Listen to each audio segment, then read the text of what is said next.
Okay, if you can see my screen, just type 1.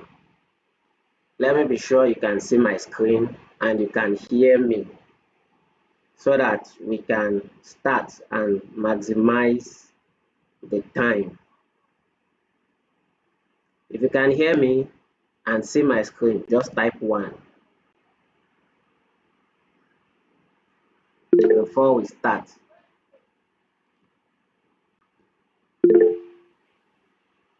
Okay, Saleh, good evening, Abubakar. So I want to be sure everybody is listening and hearing me. So that's why I said you should just type 1 in the comments. So I will be sure we are following and you can hear me. Thank you. So we are going to start shortly, maybe in less than 1 minute now. We just start.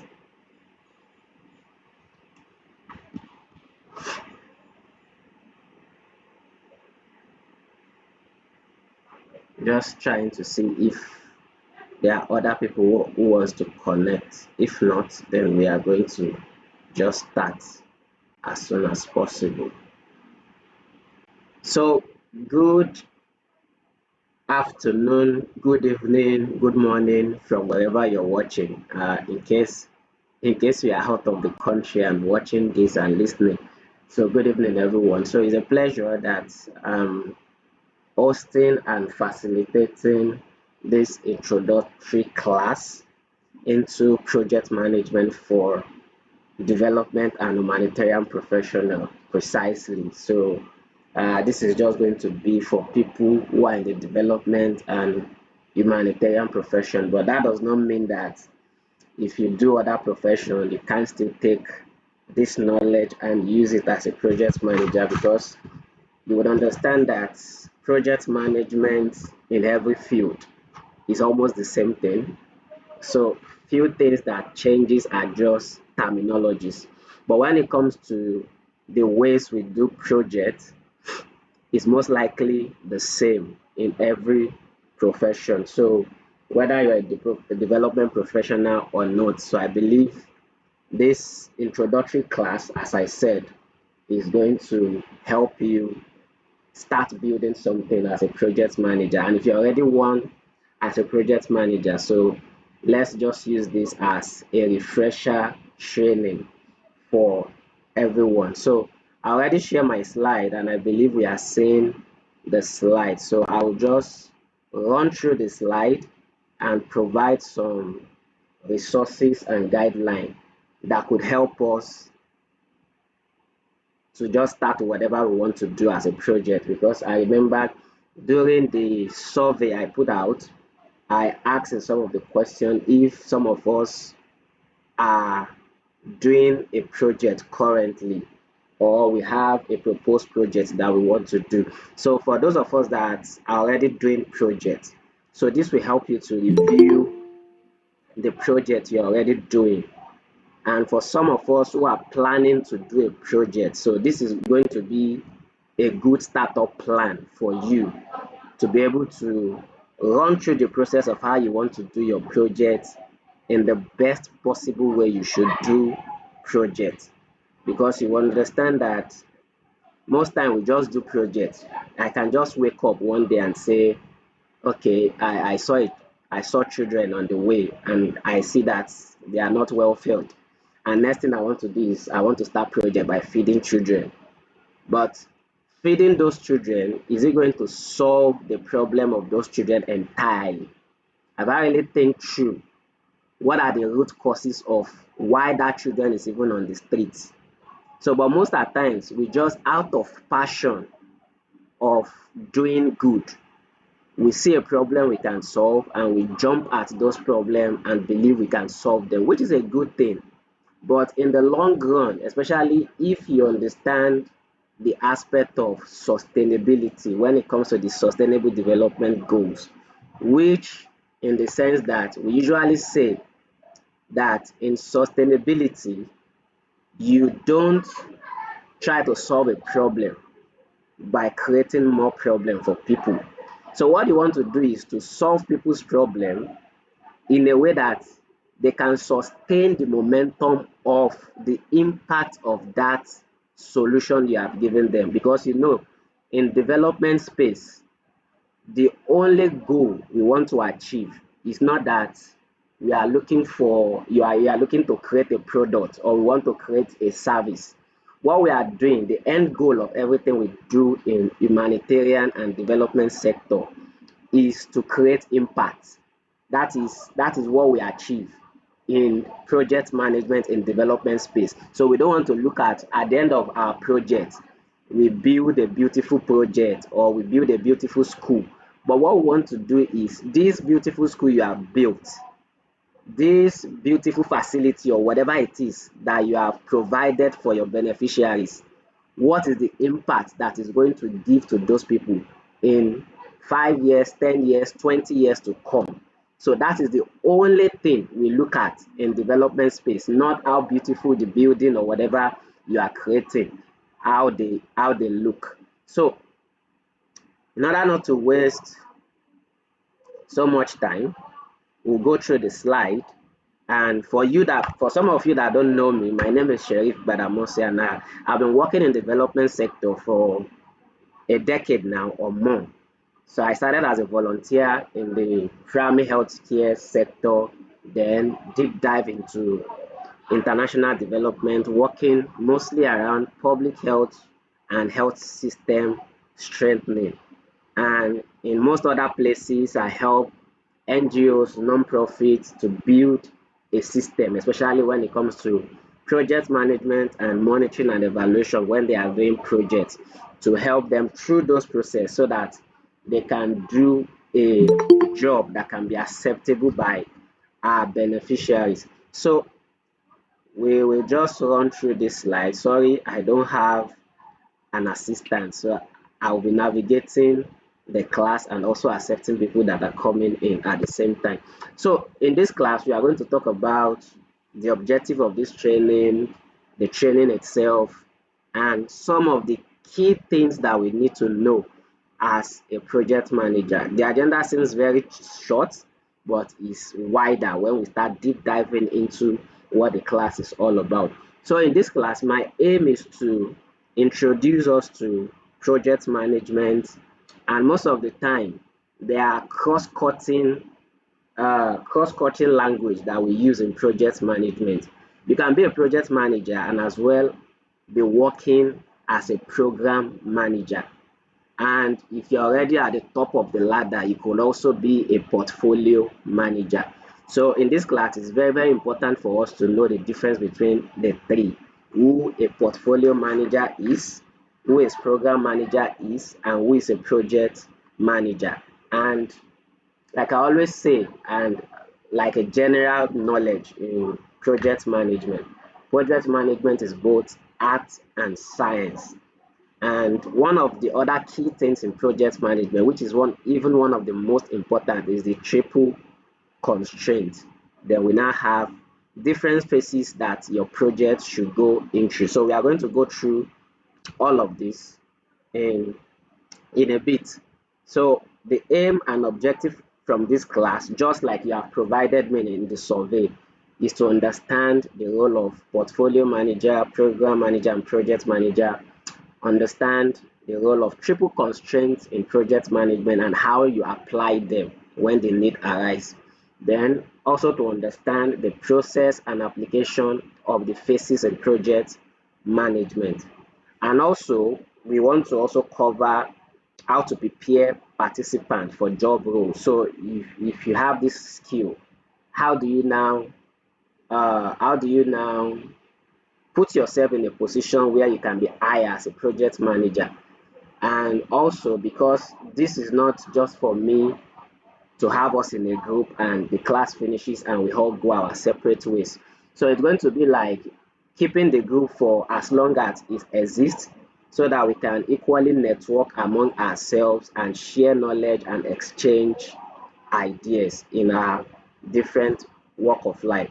So as a way of introduction, and by simply quoting the father of management, Peter Drucker. So Peter Drucker said, doing the right thing is more important than doing things right. And just like the example I gave when I started about you have a passion and you saw maybe children on the way and you felt like you can feed those children. So that is important of doing things right. So you felt the need of providing solution for kids you saw on the way, right? And you are passionate about solving that problem. So that is doing the things right. But doing the right thing is more important than doing things right in the sense that, just like I said before, giving food to these children alone will not entirely solve their problems. You are doing the things right, but are you really doing the right thing? So in project management, we want to do right things, not just doing things right. And that is what you see mostly as challenges in project management. I'm very sure most of us are familiar with this diagram or picture, whereby you have people expectation of how a project should be, whether you are a donor, whether you are the project manager or the team that you are working with, or even the beneficiary, the community you are serving that you want to provide project for. Everybody usually have expectation, and most of the time our expectation revolve around all of these things you have seen in this picture. Whether you are seeing a beautiful project that could deliver whatever things you want for your community, or even you as a project manager thinking you can build heaven for your community, or even the donor expecting that whatever money they are putting into project should be able to solve the problem in the entirely what they want to achieve with their investment. But most of the time, even all of these challenges you see in this picture, they are just very little to the real challenges that a project manager face on the field. So these are just like physical challenges that you and I can easily see, like expectation from a project manager, expectation from donors, expectation from your beneficiary. But there are some deeper challenges that are not explained by this picture. So like if you look at the picture, the first one is saying how the customer explain it. Your customer are just your beneficiary. So your beneficiary wants a final product that looks like this. Hmm? But maybe the stakeholder in the community, the second picture is how they understand what is going to be delivered to them. But you, the engineer you are going to employ, this is how the engineer believe is going to design it. That's the third one.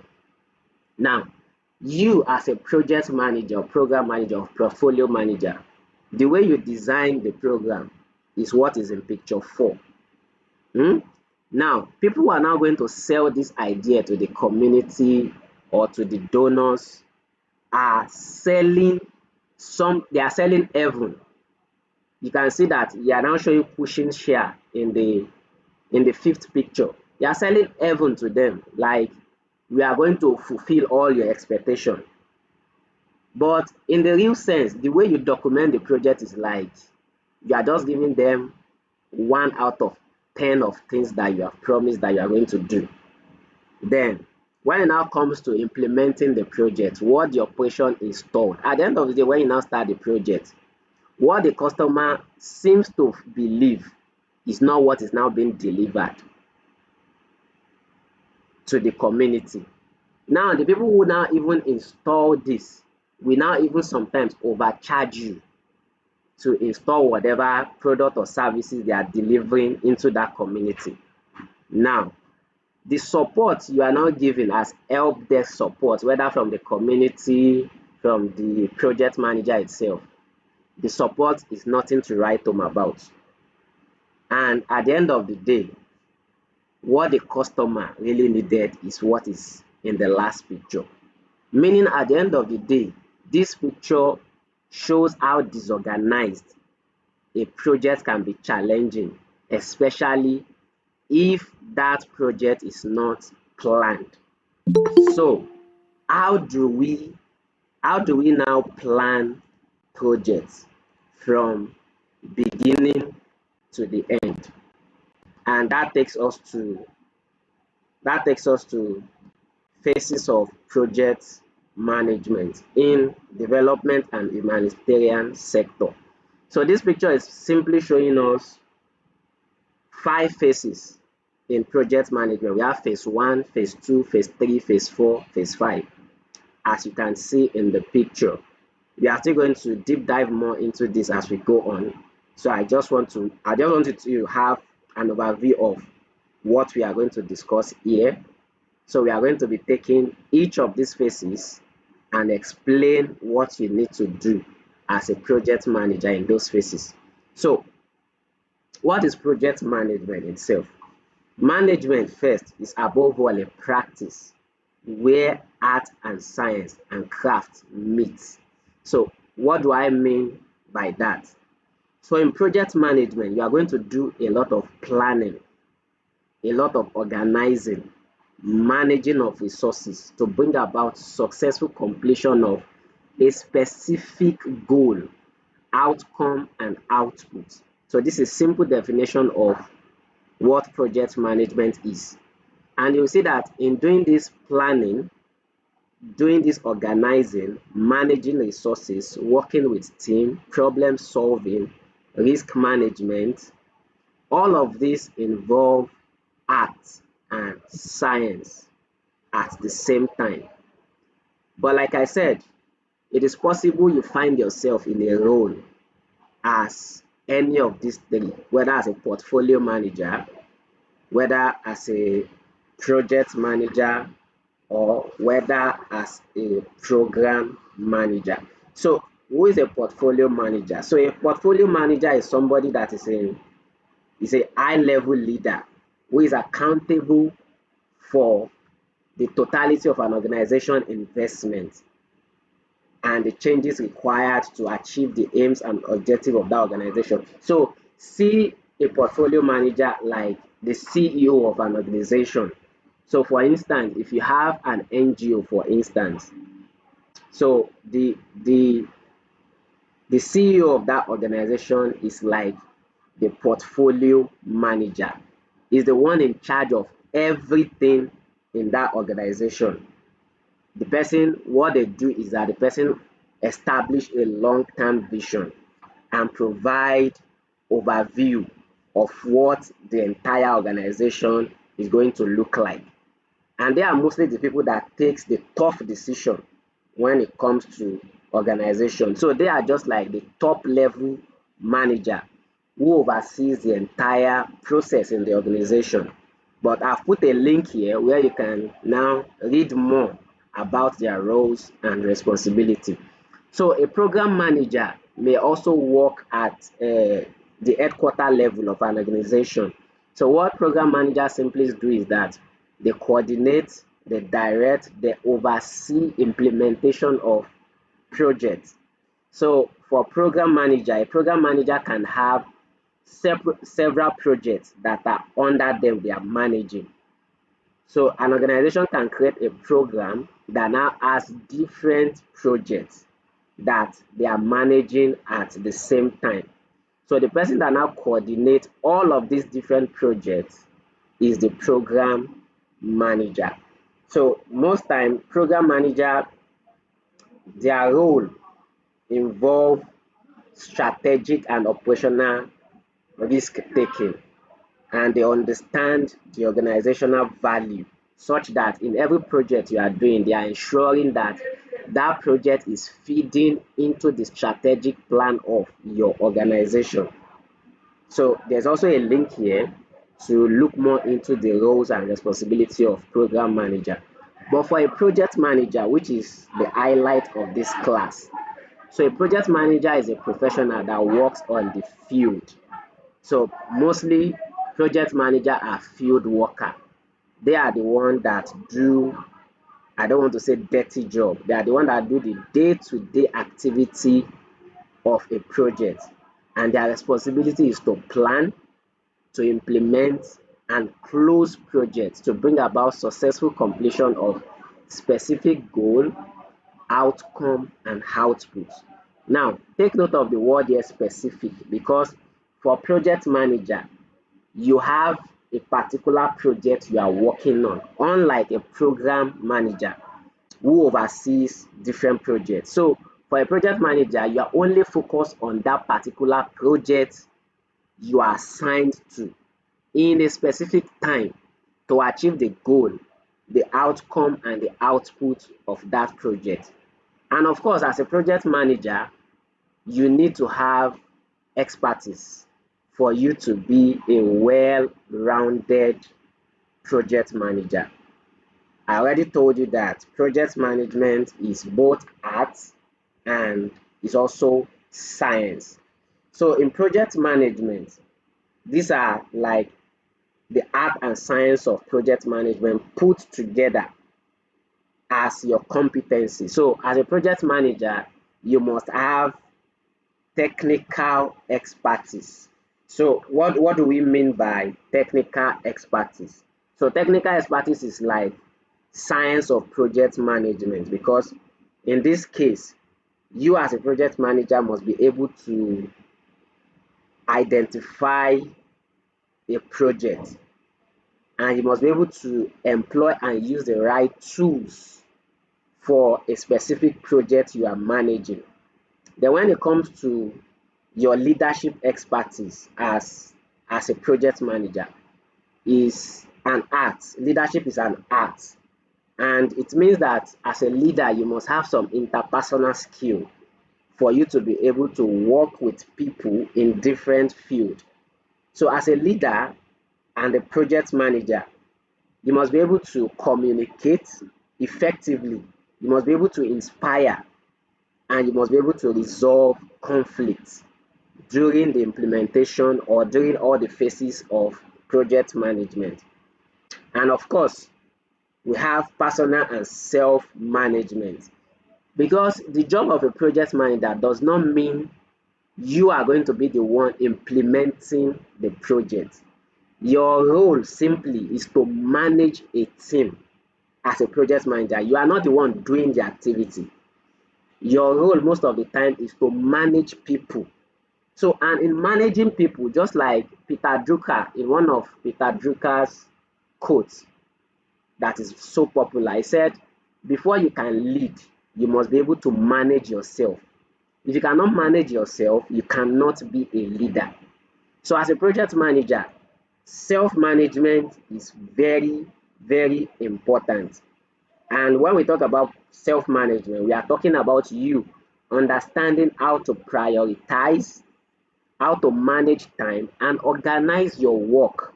Because in your project, you are going to have different activities. You are going to be delegating work to people. So you must be able to manage people and time at the same time. And of course, you must have development sector specific. So this one speaks to when, especially when you are applying for a job. When you see advert online, you will see roles and responsibilities, or TOR, terms of reference of that particular job. So as a project manager, you don't just want to go out and start applying for every job you see. You look at the TOR of that job, look at the roles and responsibility of that job, which is talking about the development specific. Now, you are somebody that is into public health or health in a whole, or health system strengthening, and you are seeing a project management job that is entirely not in your field, and you went ahead to apply for it, and at the end of the day you said you are not getting the feedback from the company who you have sent your CV to, definitely they will not give you a feedback, because what they are looking for is people with development specific competencies, which you do not have and which you didn't even specify in your CV. So for you to position yourself as a project manager and get a job as a project manager is something you must look into when you're applying for job, and look at that particular place where you say roles and responsibility of TOR of that job, and be sure that it aligns with specific competencies that you have in that field before you apply for such job. So now let's go into the deeper part of what project management is about.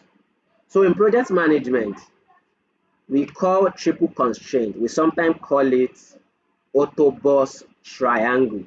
Autobus in the sense that it means on time, on budget, and on scope. This is one aspect of project management that the skill competency of a project manager is very, very, very important, because at this very early stage, if you get it wrong as a project manager, then there's every possibility that you are going to ruin whatever project you want to do, because every project you are going to do is going to revolve around the scope of the project. So what do we mean by scope of the project? The scope of the project are the quality of work you are going to do. What are those resources that are going to go into the work you are going to do? The quality of everything you are going to put into that work to make your project successful. They are the scope of your project. Now, like we said, in project management, projects usually have timeline. They could be 3 months, they could be 6 months, 1 year, 2 years, or 5 years project. So as a project manager, within that timeline of whatever project you are going to do, you must be able to understand scheduling, like we said earlier about personal management and self-management. You must be able to understand time management and how to schedule time during your project. And that will also now lead to, when you are scheduling your time, there will also be budget fund that is given to this project. So for every activity you are scheduling in your timeline, you are going to cost those activities, and that is the resources going into those activities. So the resources could be money, it could be material, it could be personnel that you are going to put into the work you are going to do. And the work you are going to do is your scope, is the scope of whatever you are going to do, whether you are building a school, whether you are providing meal for children, whether you are doing humanitarian service or development work in the long term.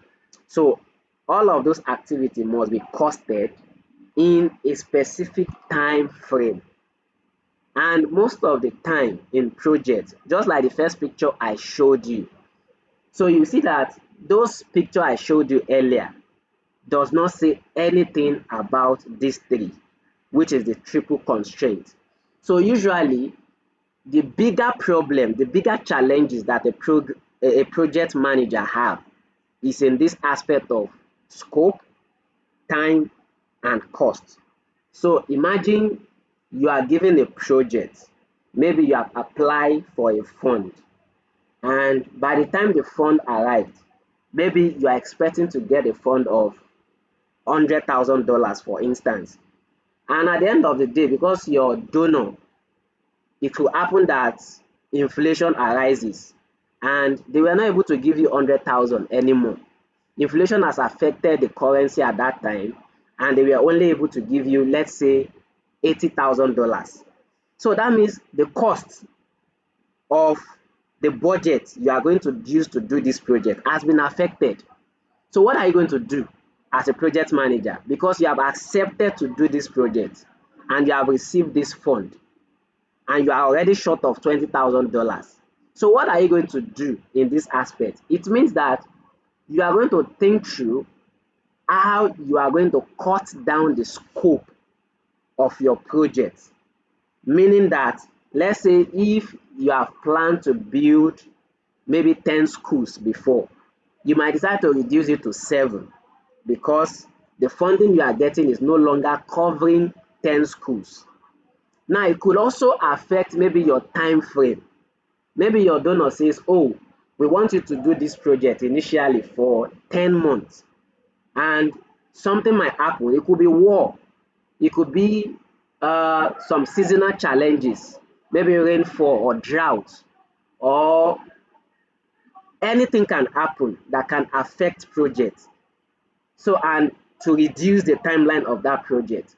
So it means that you as a project manager must be able to organize the time you are going to use to implement this project and deliver on this project. So this particular part of project management is where your critical thinking skill and ability to manage people, to use both your technical skill and your scientific skill in project management to be able to manage the project effectively. So this is one key aspect as a project manager, that you must be able to be well versed to manage a project, because projects usually revolve around these three: what you are going to deliver in a specific time with a specific budget. Now, once you have been given, you are assured of getting funded for a project, before you even start a project at all, what do? Do you just have an idea and launch that idea and say, oh, because I can feed children, I can just go ahead and say I want to feed children? Because I know that children are in need of clothes, I can just start saying, let me start distributing clothing materials. Or I even have enough money to build school in a particular community, and you decide to say, let me go and build a school there. All of these are good initiatives, but it doesn't mean that you are doing the right thing in project management. You are doing things right, but you are not doing the right thing. So to do the right thing means that you need to go through the 5 phases of project management, as I've showed you earlier. So in phase 1, what you want to do in phase 1 is you want to identify and define the project you want to do. That is the first step you want to take. You want to identify, okay, what do we want to do? And you need to now define it. And in phase 2, you now want to set up a team, a project team that is going to work on whatever you say, whatever you have identified and defined that you want to do. Then in phase 3, you want to begin proper planning of how you want to implement this project. Then in phase 4, you now start project implementation. Maybe the project is 1 year, maybe it is 2 years. Then after, you close the project. Then along the line, you are seeing I put some triangle along the line. This triangle, we call them decision gates. So what do we mean by decision gate? Decision gate just means that at every point in project management, one thing you must understand in project management is that project management is participatory. You cannot do project in silos. That because you are a project manager does not mean you have the autonomy to do whatever you like. So in every phases of project management, we have one with what we know as decision gates. And decision gates just help you to do checkpoints at every point in your project. So let's say you have identified a project and defined that project. You must be able to have a set of people that look into this project idea that you have and you have defined to say, is this really what the community wants? Some people must be able to certify at that point to say, this is what the community really wants before you move on. Then when you now set up your team, you must be able to have people that also says, this team you have set up, whether from the stakeholder, whether from the donor perspective, whether from the governance perspective, whether from the project team perspective, this decision gate should also come in at this point to say, are this setup phase properly set up for we to go into proper planning of your project. And when you start planning your project, project planning involves a lot of meeting, thinking, and realigning your thoughts. So at every point in time that this is going on, you must be able to have some people that gives you guidance to say, no, this must be checked out. No, this must go on. No, we can pause this. No, we can do this later. So those are what decision gates helps you to do in project management. They are checkpoints.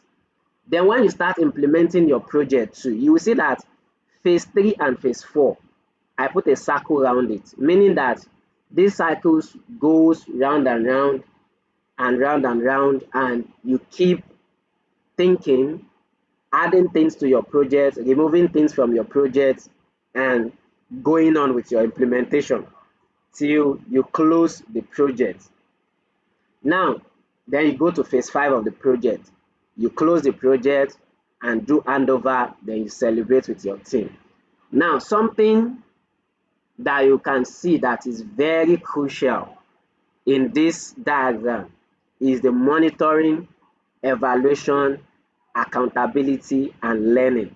So in that arrow, you can see that this arrow goes from phase 1 to the end, meaning that in project management, monitoring and evaluation takes place throughout the entire life of a project. From the beginning of identifying a project to closing your project, you must do monitoring and evaluation. Now, there's a principle in project management as well that we must understand. In all of these phases too, you must ensure that your projects, they are well governed. So well governed mostly is where the decision gate comes in. People that do check and balances in your project. Participatory in the sense that you must carry everybody along when you are doing projects. Then comprehensive in the sense that at every decision you are taking, you are making sure that you look at everything, every aspect of your project, and make sure that everything is well taken care of. And when we talk about integration in project management, it means that every resources, every tools, everything you need, whether in terms of scope, in terms of time, in terms of budgets, are all integrated together to be used in your project. And adaptive means that there will always be changes during your project. Just like the assumption I gave when we start that you are expecting $100,000 for a project and you are giving 80,000. So what do? You adapt and you strategize how you want to manage that kind of project. Now, let's go into each of these phases of the project. So in phase 1 of project management, what do? We have said that at first you want to identify the project, a problem you want to solve. And in identifying a problem you want to solve, that means there's a location. There are people who live in that location. So you don't just say, okay, you enter into a community and you saw that their problem is they don't have electricity, or that there's no water in that community, or there's no public toilet in that community. You don't just assume that, oh, this community does not have public toilets, so what we are going to do is give them a public toilet. So what you want to do is first to define the need. So that means you are going to do need analysis of what is the problem of this community. What do they really need in this community? So you start by asking that question, what the community need. And in doing need analysis, it means that you are going to collect data from that particular community to understand their problem. So when you want to do data collection, there are different data collection method you can use, and there's different type of data that you can collect. You can decide to do secondary data collection, you can decide to do primary data collection. Then while you want to collect this data, you must factor in your stakeholders. So who are your stakeholders? It's a very key question you need to ask, and that is why you also need to do a stakeholder analysis. Say for instance, you identify that the community needs a well. So who are going to be key stakeholders in putting a well in that community? You want to think about the elders in the community, influencers in the community, people that are going to use this well, people in different other communities that are going to be coming to use the well as well, donors that are going to fund this well, government agencies that are going to satisfy that you can build the well, maybe other agencies that can come and test the quality of the water, whether it is useful for consumption in that community. So you start thinking of all these stakeholders and where they come in and how they come in and the power they wield that can influence doing this particular project, and you bring all of them in at the beginning of you identifying the problem. You can see at the beginning of identifying the problem, not when you're already solving the problem. So at the beginning of saying we have identified the problem we want to solve, they are part of people who are taking the decision to say this is how we go about this. And that will now lead to what we know as problem analysis. So you and your stakeholders now want to sit down and analyze this problem. It's a pity I can't go deep dive into this because they are more like a practical class. But I would do well to share a very useful resource at the end of this class that we can go through from time to time to to to get more values. So you now want to do a problem analysis of, okay, we have identified that this community needs a well. So during problem analysis, you now want to deep dive into what is the root cause of the problem of this community not having well. Is it that the community in the maybe 20 years ago they have a well and they destroyed the well? 10 years ago they built them another well, they destroyed that well again. And now you are coming up to say you want to build a well. So you need to understand the problem itself to even say, is it even really well that they need? So you are going to analyze the problem and everything that causes, so we call these phases like causes and effects of the problem. And in understanding the causes and effect of the problem, you want to find out what is the root cause. So from the root cause of the problem, you will now see a series of causes and effects of the problem you want to solve. That is problem analysis. After you do your problem analysis, you now want to translate the problem into a future state analysis. So what we do in future state analysis is that we have identified the problems that we want to solve. So in future state analysis, you are now translating this problem into objectives or solution that you want to profile the community. When you have found that series of problems, you are now, problems are negative things. So what you now want to do is you are now translating all those problems into positive ideas. Like if you build a well for this community, the well is going to serve this purpose. So you are now translating each of these problems into a proposed solution. That is what we call future state analysis, which is also called objective tree.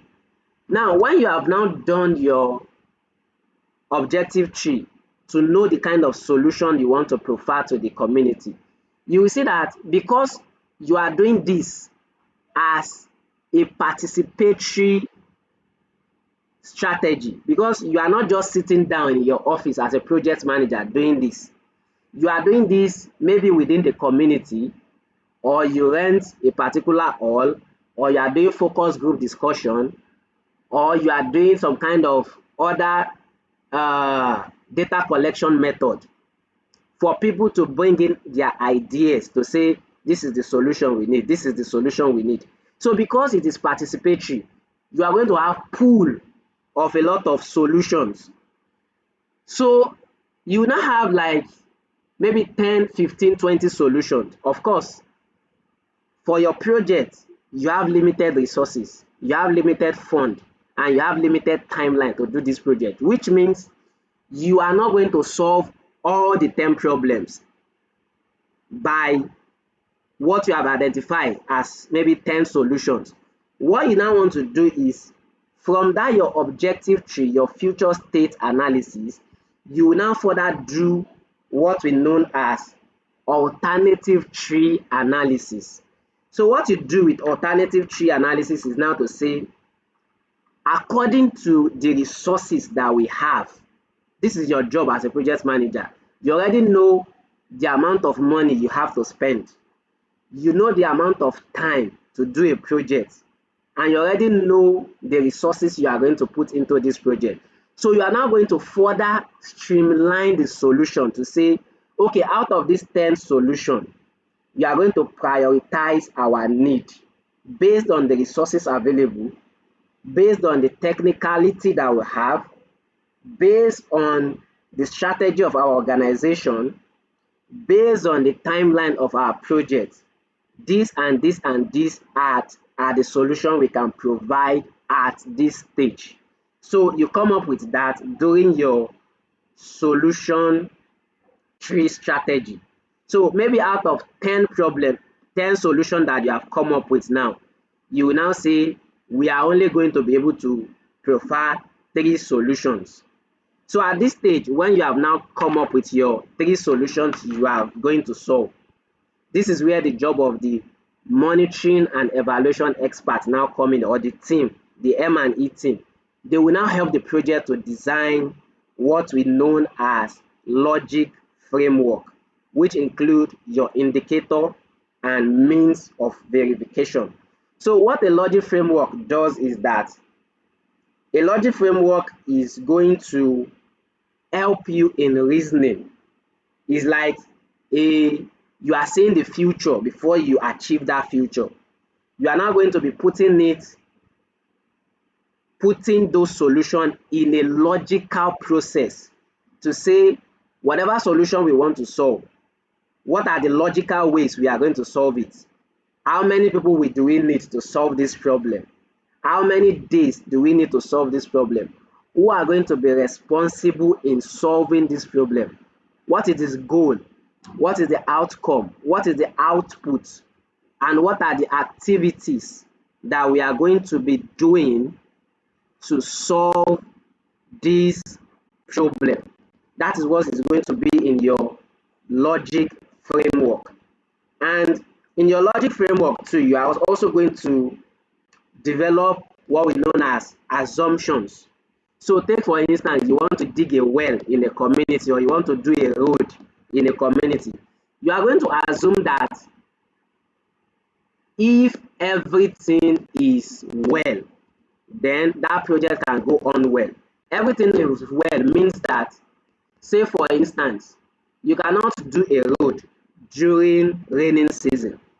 So you are going to assume that as long as there is no rainfall, we can go ahead to build a road.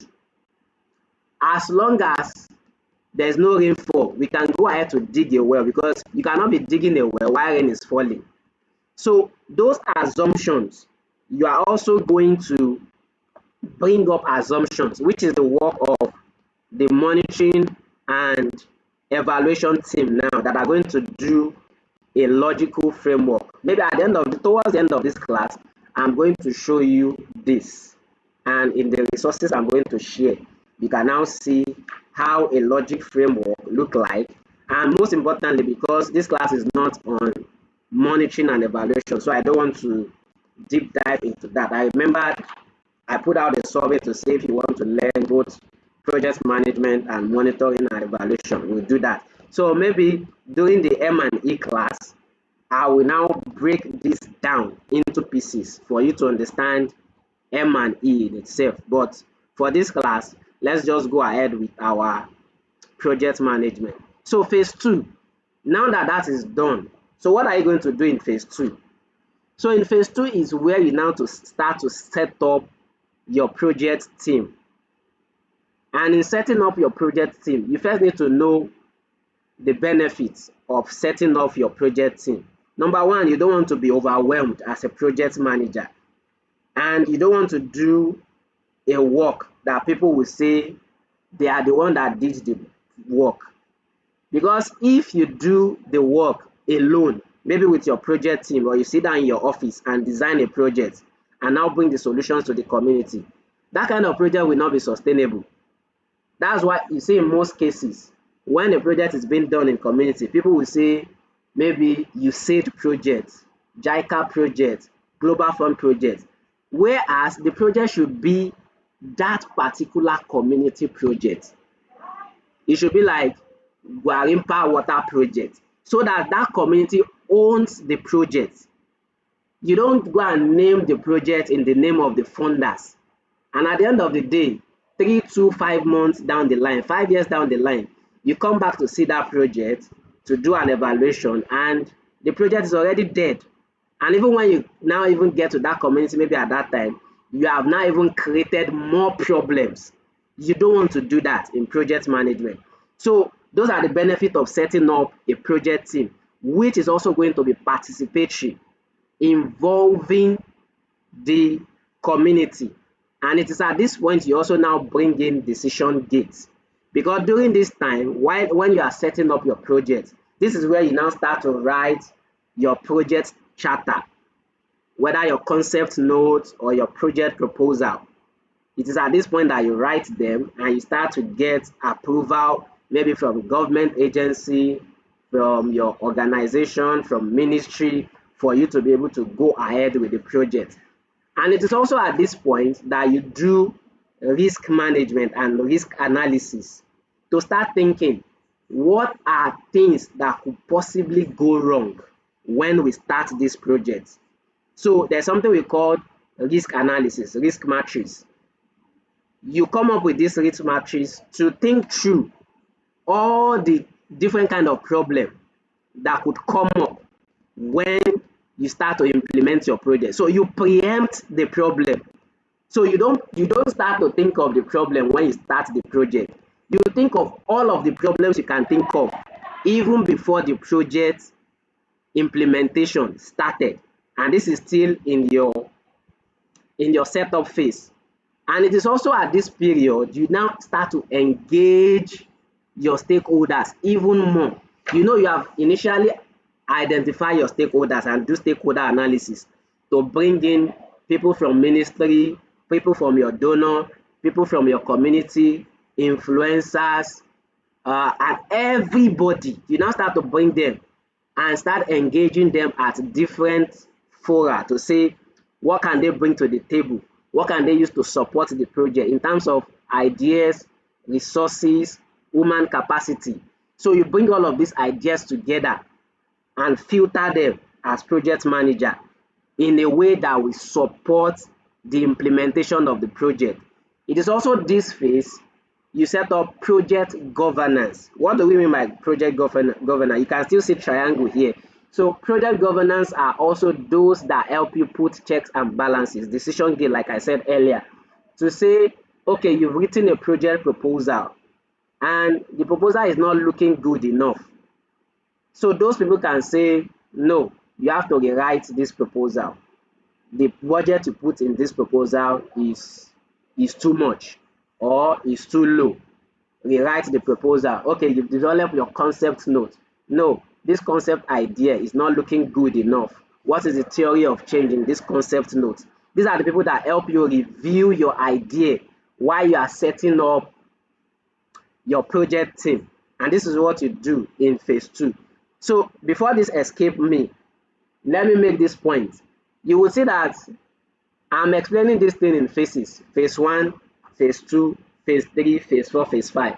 But note, it doesn't mean that in project management you move from phase 1, phase 2, phase 3, phase 4. No.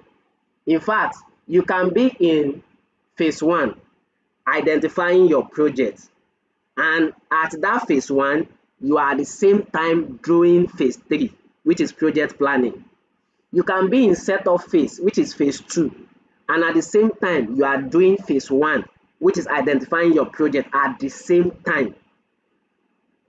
You get me? So it doesn't mean that you have to finish phase 1 before you go to phase 2. When you now finish phase 2, you go to phase 3. No.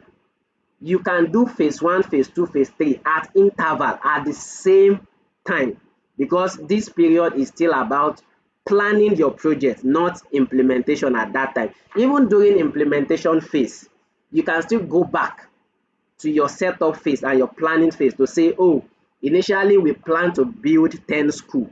Now that the money has come in and the money is saying we propose 100,000 for the project and we are getting 80,000. You can go back to your plan and review your plan and say, we can no longer build 10 schools. Now we can only build 7 schools. So those phases are interwoven. It's not linear. It doesn't mean move from phase 1 to 4. No, they are interwoven. You can be in phase 4 and go back to phase 2. You can be in phase 5 and go back to phase 1, as the case may be. Okay, so now that you understand that the phases, they are not linear, it doesn't mean you have to go from phase 1, phase 2, phase 3, phase 4. You can go from any phases. You are in phase 4, you can jump back to phase 2. You are in phase 3, you can jump back to phase 1. Because project management is what? Adaptive. Adaptive is changes. There can be changes in project management. So even what you have planned before, you can say we are building 5 schools. Now we cannot build 5 schools again. We want to build 4. Or okay, we even have more money, so we can now even build 10 schools. So project management is adaptive. So you can go to any phases and change what has been planned. But mind you, there's one important thing also that you must know. The best place for you to make adjustments to your project is during project identification and definition phase. And why is that? While you are identifying your projects and defining the kind of project you want to do, you can make series of adjustments because you have not started spending money on your project, meaning you have not started implementing the project. So imagine you are now already in phase 4, which is implementation phase. Maybe you have started building school, you have started building well, you have started building road, and it is at that point you now remember that, oh, what we are even doing is not even what the beneficiary need. They don't even need road. What they just need is maybe drainage system. At that point, you already invested a lot of money doing their road or reconstructing their road. That means you are going to lose a lot of money at that stage. But during project identification and definition phase, which is why the need of involving every stakeholder is important, because at that point, it is like a think tank community or think tank group where everybody bring in their ideas. So you'll be able to clarify exactly what the beneficiary need.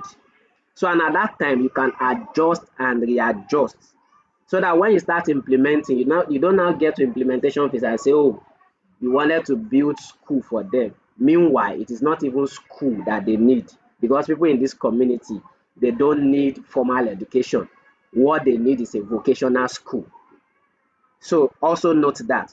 So in project management phase 3, which is project planning, what you now do in this stage is what we know as scope planning. So I already told you what scope means. Scope are what are the investments that goes into your project in terms of human resources, items you are going to procure, and a lot of other things.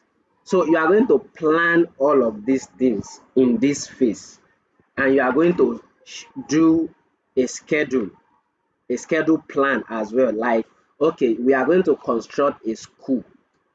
How many months, how many weeks is it going to take us to build a school?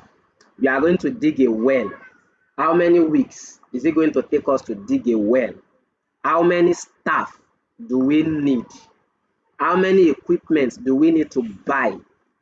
Who are the people that are going to participate in the planning of all these items and time management things that we need to do? Those are the things you do during project planning. And also, this phase also involve participation, in the sense that, imagine you want to dig a well in the community, and take for instance, people of that community have uh let me see, how do I put it now, they have people who have technicality in digging well. So one of the way to make project management participatory is that, since they have people in that community who can dig well, then you don't have any justification to say you want to hire somebody outside, because you already have people in that community who have the expertise of digging well, that you can contract that job to, which is part of participatory in project management, which is why during planning as well, you need to bring all the stakeholders in. Like, take for instance, even this digging well of a thing. So you can bring in people from Ministry of Water Resources, Ministry of Education. So people from Ministry of Education will be able to advise you to say, oh, we have a lot of contractors that we work with. So say for instance, the community does not have technical people who can dig well. But Ministry of Water Resources, they deal with water, and you want to dig well. So definitely they have a lot of contractors they have worked with in the past. They have expertise in that area. So they will be able to advise you to say, okay, you want to dig well. This is how many months it will take you to dig well. This is the resources you will need. These are the likely contractors you can use that will dig a very good well that can last for maybe as long as 20 years for you. But if you as a project manager do not involve that kind of ministry during your planning process, it could cost you your project. It could cost you something like, you finish building the well and people cannot even use it. You've wasted money, you've wasted time, you've wasted resources. That means you have to go back to the beginning again to start doing whatever you need to do. And this is why during project planning, all of these things, as good as it is that you are doing scope planning, schedule planning, time management planning, for me, that number 4 is very, very, very important, because like we said, through the entire life of project management, it is all about participation involving everybody. Even in terms of human resource, when you are going to start employing people for that job, people of that community have a say to say, we have our children in this community who can do this, who can do this. You must involve them in the human resource process. A lot of thinking need to go into this, no matter how small that project is. So now that is phase 3. So in phase 4, which is project implementation, which is what most of us are very used to. And most of the time, most of us jump phase 1, phase 2, phase 3, and we start from phase 4 because we have passion. I just believe, okay, I have 100,000 now, and one community they need well. I can just throw that 100,000 there and tell anybody to go and dig well for me. But is that the solution to their problem? So you don't want to start a project by starting from implementation, skipping identifying, setting up and planning that project, and jumping into project implementation. And of course, during project implementation, this is where everybody is extra active and extra involved. And this is where everything can also go wrong. And this is where your skill as a leader, your skill expertise in managing people comes in as a project manager, because this is where a lot of issues are going to come in. So in this phase, as a project manager, you are going to be doing a lot of managing budgets, managing people, managing issues, and documenting those issues. Take that word very seriously. Documenting those issues during issue management. Why do you need to document issue? Because in future, you might want to do a similar project. So when you document your issue in a document we known as issue management log. So say for instance, in the next 5 years or in the next 2 years, you want to replicate that kind of project. So that issue management log is going to be useful for you as a learning resources. As a learning resources to say, oh, we did a similar project 2 years ago, and these are the issues that we encountered. So you are going to be able to avoid all the issues you have in a similar project 2 years ago when you are now doing a similar project 2 years after. Those are some of the things that monitoring and evaluation helps you to achieve. Now you also want to focus on managing supply chain.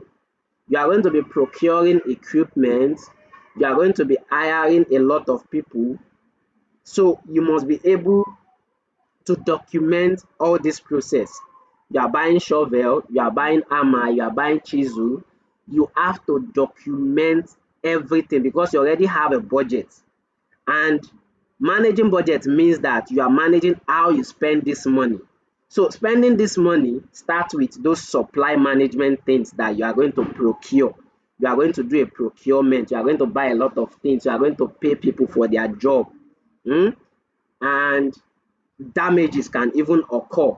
So during supply management, these are all of the things that you need to ensure that it is in line with the budget that you have prepared, such that you are not overspending or underspending or not even spending enough money on the project. And this is where your monitoring and evaluation team will also help you, because this is where they now take their log frame, which has the indicator and means of verification, to now start ticking the boxes to say, we said we are going to employ 5 people. Have we employed 5 people? Yes. We said we are going to spend 2 weeks to do the well. How well are we going in this process of constructing the well or digging the well? Are we on time? Are we on budget? Are we on scope? Okay, we said we are going to train 50 teachers in the course of 3 months. How many teachers have we trained in the first month? By the end of second month, how many teachers have we trained? Okay, we said we are going to supply uniforms to 100 students in a particular school in the space of 6 months. In the space of first month, second month, third month, how many of these uniforms are we supplying? Are we on track? Are we behind track? So what are the issues? Why we are not on track? This is what your monitoring and evaluation teams will be doing with the log frame, the means of verification, and indicators that are set in place to see that the project is on track. And you are now looking at the gaps, because that is what monitoring and evaluation helps you to do. While you are monitoring, you'll be seeing gaps, you'll be seeing issues, and the monitoring and evaluation team will now be communicating with the project manager to say, okay, we are short of fund in this aspect, we are behind schedule in this aspect. So the project manager will now know how to plan to focus on how to mitigate those gaps. And accountability and learning comes in a way that what you are doing with accountability is that whatever you are spending, whatever things you are doing during your implementation phase, you are carrying everybody along. All your stakeholders knows what you are doing. They know when you are buying whatever you are buying. They know when they deliver whatever you are buying into the community. They know when you have done half of the job. They know when the job is starting. They know when the job is going to end. And learning is about documenting the process. Okay, why you are buying whatever you are buying. Maybe you are supposed to buy something during dry season and you bought them during rainy season and you identify a problem. You document it so that you use it as a learning process, like I said earlier, in future projects you are going to do. Then, of course, project control will also now come in. What project control helps you to do is that there are some things that are beyond the scope of the project manager. So, say for instance, while you are digging a well, you wanted to dig this well for 6 weeks, and all of a sudden, because we have said project management is adaptive, change can happen. All of a sudden, maybe there is a security threat in the community, and the project manager does not have the autonomy now. We call this project tolerance.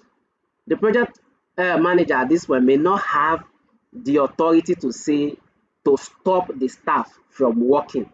So there are some people in hierarchy in project control. So this is where the well governance comes in. So you have set up a governance structure, maybe board of trustees or donor funders that will now say, oh, because of the security threat in this community, we allow you, just stop the project for now. When the security threat is down, you can continue the project. Because the project manager, that particular decision cannot be taken by a project manager. So you have people that controls the project, who are the governance in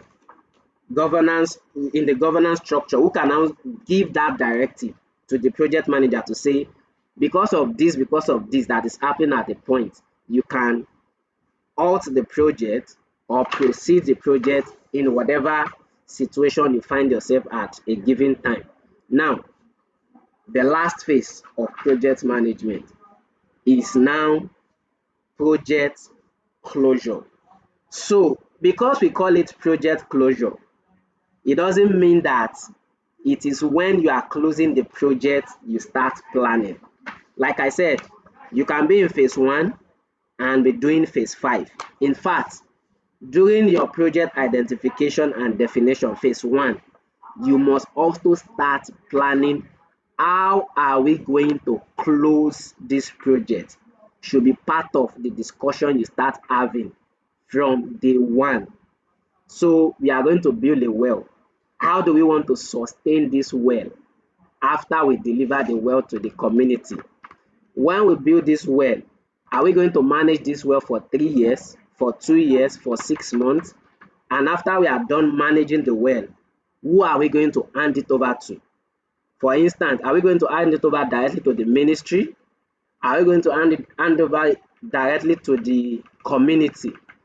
And in all of this process, there's something we call sustainability matrix that help you think through everything you are going to do. Say for instance, there could be another partner that is interested in that project. Just like for instance, when I was in Lagos, there was a project we did with Ministry of Health.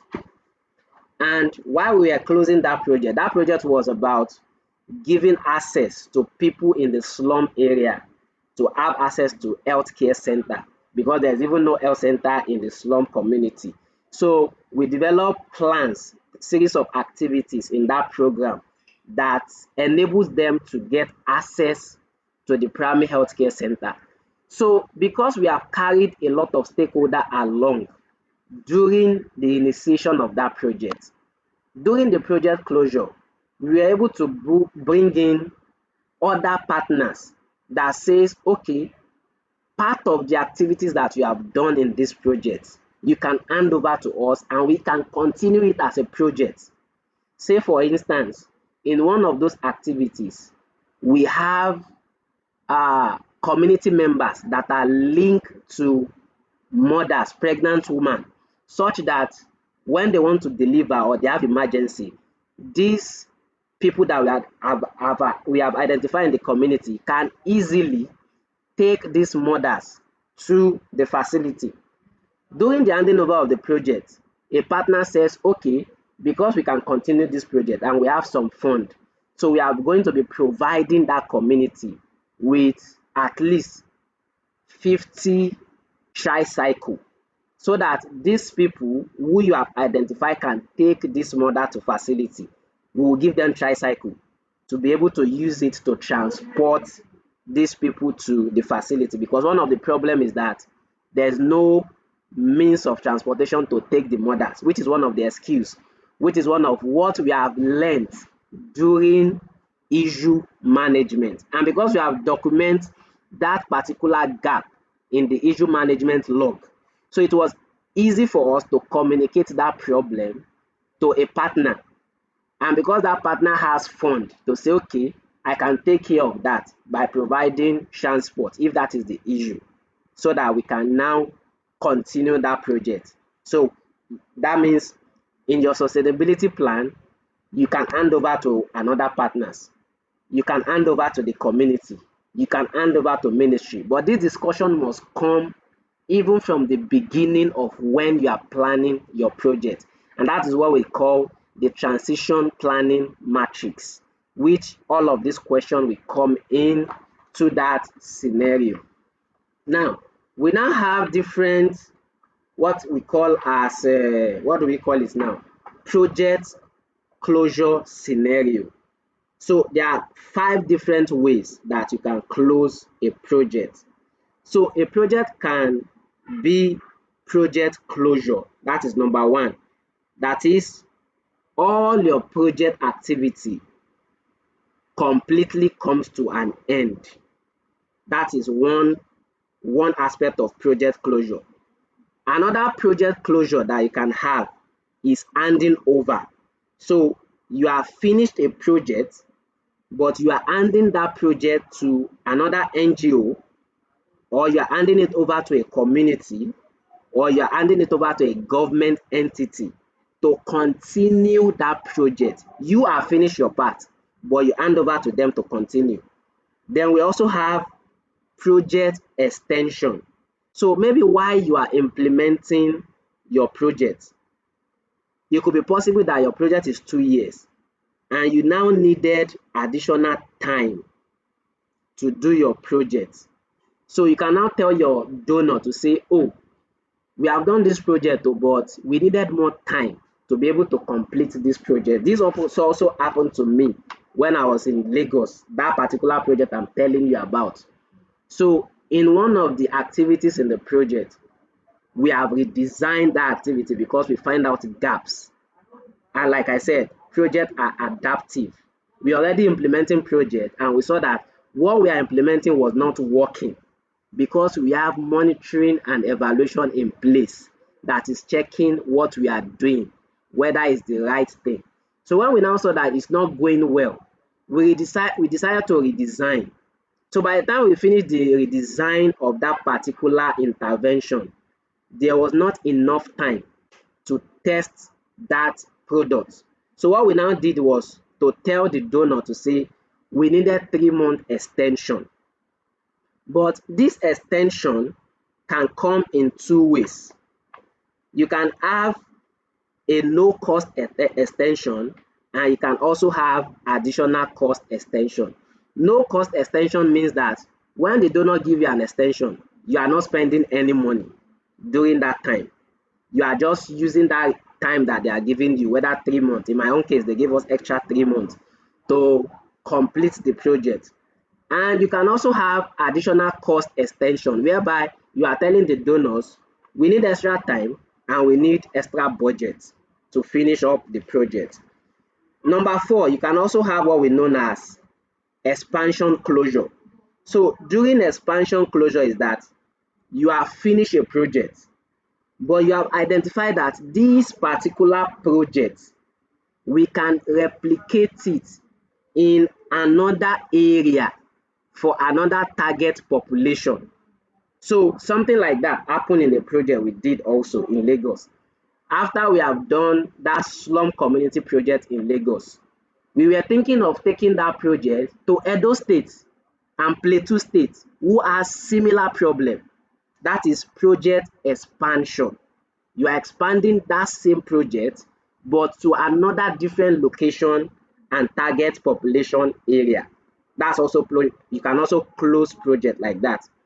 Then you can also have the fifth one, which is the last one, project redesign, meaning that you have finished a project but you are now modifying the intervention of that activities that you have done. You are redesigning it for a new phase. Maybe you now call it, you finish phase one, you now want to do a phase two. You are now redesigning the project, just like the current project I'm doing now. The phase one just completed in November. And what we are doing now, we now have a stop gap. So during this stop gap, what we are doing is to start doing need assessment for phase two because we want to redesign the new phase of the project. The entire project is about infectious disease in Nigeria, but we have completed that phase one. Now we want to do a phase two. Now we are now collecting need again to say, what are we going to be doing in phase two? Meaning, before you do that redesign, you are going to collect more information to say, what are the new changes that you need to implement during your phase two? And these are the 5 ways that project closure can happen. So I think with this, we've come to the end of the whole project management, especially the phases of project management. But what I want to just share more is about the tools, the simple tools you can use to do your project, whatever project you are doing at all at all. There are simple tools that can help you in documenting your project because this popular saying says that whatever is not documented is not done. So most of us at times, even though we don't follow the phases of project management, maybe I just have a passion and I just start doing a project, but it will be good for you, even if you don't follow the project management phases, document what you are doing because there might be a time you will not have the opportunity to pitch that your good passionate thing that you have done to a potential partner that can help you expand whatever you are doing. So it means that if you don't document the process, there's no way you want to share the impact of what you have done, even if you are not doing it the right way. But at least you have some document you can speak to that. This is what I'm doing. And some of those simple tools you can use is this number one, Team GAT, Team Gantt chart. So I just found out this tool just February this year when we started this new need assessment for a new project we are doing. And what Team Gantt chart help you to do is to help you organize your project. So one of key things in project management that you are going to be doing, you will be seeing this RACI. So I think when I share some materials, you will see what RACI means. So RACI is just one of those tools that we use in accountability for your project. So when you are doing projects, you want to have somebody that is responsible for the project, somebody that is accountable, somebody that you can call upon to say what is the next step, and somebody that is initiating the process of your project. So then normally, normal Gantt chart that we all know, you can use Excel Gantt chart. But I found this tool very useful when I found out in February. That's why I'm sharing it in this class, and especially what we have even done. So this is a screenshot of what I've done since February. It's more than this, but for the sake of screenshot, you can only see what we did in the period of March. Whether you are doing meetings, you are documenting, you are meeting your stakeholders, number of times you have met them, people that are responsible for this meeting, or whatever you are doing, you can use this team GAT team Gantt to organize and plan whatever project you are doing. So I've put the link there. When you click the link, you can go through the different pages to understand how to use it. You can use it for calendar, you can use it for board meeting, you can use it for discussion, you can add people to it, you can use it for RACI, which is accountability. Then you can use it to organize and monitor the progress of whatever you are doing. You can also use it to assign roles and responsibilities. You can use it to take notes. A lot of things you can use it for. It's a complete tool for project management, just like the paid ones that is out there. But this is free. It also has a premium version, but this free version is even useful for everyone. So if you don't want to use that team Gantt, which is live one you can use and everybody can update live, you can decide to say, okay, let's create something on Excel Gantt chart. If you go to YouTube or Google, you can see a lot of templates of Excel Gantt chart that you can use for project management. So this is one that I'm currently using in office, just normal Excel Gantt chart that we develop ourselves in the office that we are using to monitor whatever project activities that we are doing, which is also very useful for project management, monitoring and evaluation of whatever activities that you are doing. So then I have a list of other tools that you can use. Excel Gantt chart, where you can learn it how to use it on YouTube, team Gantt chart. There's also something I didn't discuss in this class, which is work breakdown structure. So, and this happened during your project planning phase. When I told you you are going to be managing budget, managing people, and the time that goes into doing this project. So you are going to break down the structure of those work. So the tool that is used for this is known as work breakdown structure. I found a very useful YouTube video that you can watch to learn that. Then this number 4, I've been using this for God knows when, maybe almost 8 years now. So is a complete tools for development expert. When you open that site, you see templates of everything you want to do, everything in project management. You see the templates. They have resources. They have resources. They have classes you can learn from, and templates you can just easily download and use. Then this ClickUp too, I just found it out too, just 1 month ago. It's just the same thing as something similar to Team Gantt, which you can also check out. And most of this one, from number 1 to 5, they have free plans that you can easily use. But number 6, Asana is a paid project management tools. Then if you don't have paid money to do the paid version, number 1 to 5 is enough for you. Then number 7, don't overlook Google tools like Google Documents, Google Notes, Google Sheets, all those Google tools, Google Calendar, all of these tools, those tiny tools in Google that you are overlooking, they are also something that are very simple. Google Drive that you can use for project management. And the way you have them in Google, you have them in Microsoft tools as well. So simply you can use all those Google tools that you have, the same of those tools, you have them in Microsoft, which you can use. Then recently also, we also started using Slack, although Slack you can only keep your information for 3 months. After 3 months, those information will be there, but you'll not be able to access them except you go to the premium version, which is also a very good tools for project management. And of course, WhatsApp, as simple as WhatsApp is, you can use it for communication during your project management phase and also document some things.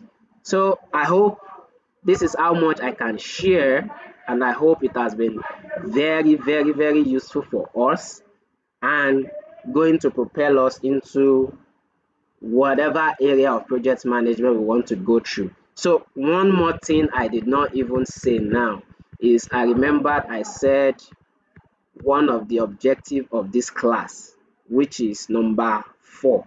How do we position ourselves for job role in project management? So, like I said, whatever is not documented is not done. My own journey started as a volunteer, and that is because I document all of those journey, and in those processes I try to learn, unlearn and relearn. There are a lot of free other sites that I can share with you, maybe in the WhatsApp group, that you can learn specific areas in project management. Maybe you just want to focus on being a project manager, you want to focus on maybe M&E only. So those part of trainings, you need them. And once you have those capacity, what you then need to do is identify people online, Facebook, LinkedIn, that are doing projects. Your friends, connect with people that are doing projects, volunteer for those projects. And when you volunteer for those projects, whatever role they put you in, do that role diligently and document it. Share your stories online, on LinkedIn, on Facebook. People will find you for bigger role, especially on LinkedIn, where you can now use LinkedIn jobs to now start positioning yourself for jobs that you can do maybe remotely or whatever for project management, or just looking for companies within your local area or your local network that are doing projects, and you keep reaching out to several hundreds of them, because when you want to do this, you don't just say I reach out to one company and you give up. You reach out to as many as possible that will give you a positive reply to say, okay, join our team, whether as a volunteer and they just want to see your competence, and you put in your work, and from there anything can come up. So one last story I can share is just in, I think this also happened in February or late last year in December. There was uh, one organization in Abuja I saw. They were doing a project and they need people in M&E, project management, whatever, whatever. I volunteer for one of the team as M&E, and of course, during that process of collecting our information, they asked for our CV. Despite that, it's a volunteer role. But what shocked me is that we have not even started the project, and a month after they did online training for everybody, which I did not even have time to attend because of work, because it was during work hour. I was just surprised one day I saw a job, what is it called now? A job interview from this same company to say they want to interview me for a role in M&E in the organization. This is even a volunteering. I have not even done work on the field, but I always share my experience in the CV of different volunteer roles that I have done. And of course, the acts of our social media, which I'm sure when they go through my social media, they will see a lot of M&E things that I've done. And they decide to say, we want to offer you a job, even without knowing me from anywhere. So those are the kind of things that can position us for opportunity. But to say the truth, it doesn't come easy. It comes with years of experience, showing up, learning, and relearning. So these last 15 minutes, we use it to take question, maybe just for this class, but the question can go on in the WhatsApp group and we keep sharing knowledge there. But I wanted this to be a virtual class so that we now complement it with class in the WhatsApp group in subsequent days. So that is it from me. If you have question, you can ask question, and if you also want to give a feedback, you can also do that before we close. Thank you for listening. So questions, feedback, you can use the chat box. You can unmute yourself now to ask question or give a feedback, whatever the case may be, for the next 15 minutes that we have. Thank you. Hello, sir. Yeah, Mr. Munir, I My can hear you. question. Okay. So my question is, I was experiencing technical glitch earlier, so I haven't had the opportunity to talk about monitoring and evaluation class. When are we again? Okay, so I will try as much as possible because I've not even designed the material for that class, but I will try as much as possible. Hopefully, before the end of this month, we'll have the class on monitoring and evaluation. Hopefully, by God's grace. So, as soon Okay, as this thank you, class is sir. done, I'll start preparing the material for that class. Okay, so I really enjoyed your lecture. I have learned a lot. Very, very, very a lot. So thank you. May God bless you. Thank you, sir. Thank you very much Very for welcome. attending. Yeah, you're welcome. So, any other question from Simbiat, Afolabi, others have left? Okay, while explaining phase 3, you said that the project manager may find an expertise in the community. Yes, so like I said, project management is participatory. And just like the example I gave, so my question is, what if the person you find in the community charge much higher than the expertise can give elsewhere? Yes. So yes, thank you very much for that question. So saying that you can find expertise in the community doesn't mean you must hire that person. What I'm just trying to explain there that is that you must give room for participation. So you must not overlook anything that will affect the sustainability of your project. Because in the long run, you can bring somebody from outside to do that job. And after the job is done, the community will now say, but this person knows that we have somebody that can do the job in our community. Why didn't they give the person? And that statement alone will make that beneficiary says they don't care about the project. But participatory means that you have to do your job in a professional way. So when you identify somebody in their community, it's not like you are saying you are giving the person the job. You just tell them, wait oh, this well we want to dig. Do you have professionals in your community who dig well? Of course, during the process, they are going to submit their proposal. So which is going to now be a process that is going to take place. So it's not like you are giving preference to anybody. Everybody bring their proposal, they do their bidding, and whoever wins the bidding takes the contract. You show transparency. You don't give preference. That because it's somebody in the community, then we have to give the person the job.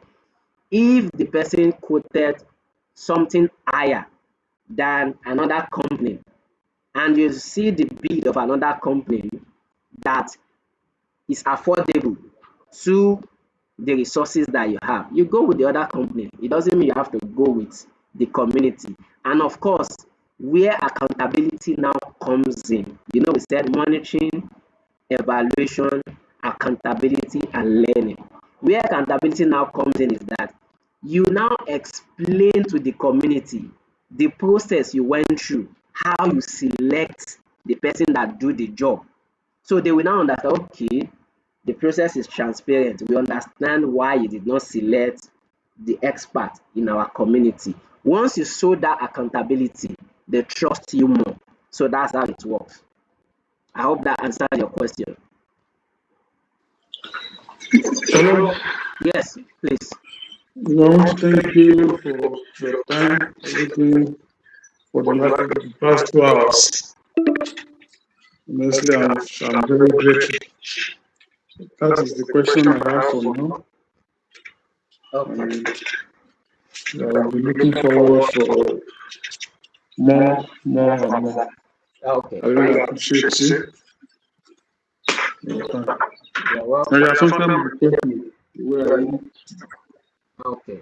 Thank you very much. thank you. God bless you. You're welcome. So who else has question before we close the class?